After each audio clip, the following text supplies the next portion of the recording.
കിബറിന്റെ രണ്ടാമത്തെ അടയാളം ഇയ്യാഉലുദ്ദീൻ പറയുന്നുണ്ട്, വീട്ടിലുള്ള ആവശ്യങ്ങൾ മൂപ്പരിക്ക് നിർവഹിച്ചു കൊടുക്കാൻ ഭയങ്കര മടിയായിരിക്കും. ഭാര്യ പറഞ്ഞു, അതിഥികൾ വരുന്നതല്ലേ, തീരെ വയ്യ, നിങ്ങൾ ഒന്ന് ആ ബാത്റൂം തേച്ച് കഴുകിയിട്ടില്ലെങ്കിൽ ഒരച്ച് കഴുകിയിട്ടില്ലെങ്കിൽ ജസ്റ്റ് ഒന്ന് ഫ്രഷ് ആക്കും, ഉസ്താമാരെല്ലാം വരുന്നതല്ലേ, ഞാനാ ബാത്റൂം കഴുകാനോ, നീ എന്താ പറയുന്നത്? മൂപ്പരിക്ക് ഭയങ്കര സംഭവം.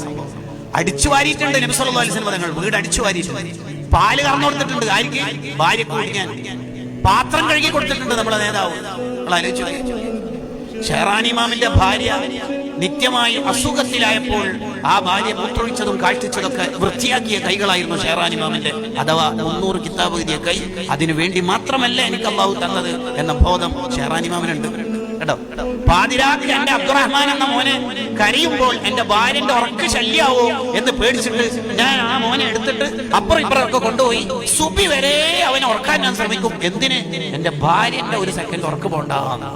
കണ്ടോ, കിബറില്ലാത്ത മനുഷ്യന്മാര് ജീവിച്ചു പോയ മണ്ണാണ് നമ്മുടെ മണ്ണ്.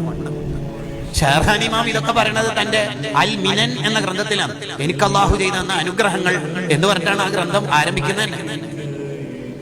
മൂന്നാമത്തെ ഒരു അടയാളാണ്, വീട്ടിലേക്കുള്ള അവശ്യ വസ്തുക്കൾ വാങ്ങിക്കൊണ്ടുവരാൻ ഒരാൾക്ക് മടി തോന്നുന്നുണ്ടെങ്കിൽ അതിൽ കിബറുന്ന അതിനർത്ഥം.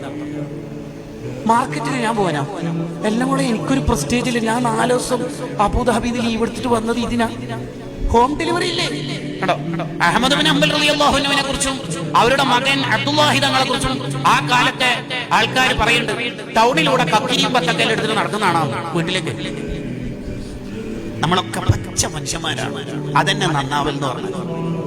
നന്നാവൽ എന്ന് പറഞ്ഞാൽ നമ്മളെ അബ്ദുള്ളയാവുക എന്നാണ് അതിന്റെ അർത്ഥം. നമ്മൾ അല്ലാഹുവിന്റെ അടിമയാവുക.